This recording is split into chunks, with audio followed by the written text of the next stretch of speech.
Hi guys, magprito tayo ng tuyo. Ito po yung tuyo guys ay nabili ko sa Quiapo.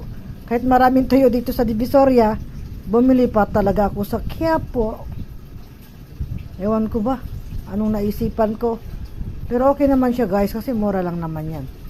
3.20. Ayan guys, pwede na nating i-partner sa ating kamote at saging para meron tayong pang merienda. At habang ako ay nagbabalat ng kamote, ay naman si Papsi ay nagbibidyoke kasi wala siyang magawa ang palipas oras. Merienda tayo. Sarap ng saging at kamote with partner bulad or tuyo.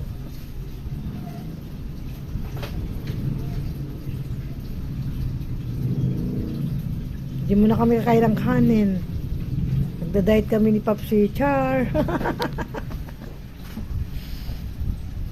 Thank you for watching. God bless everyone. Bye-bye.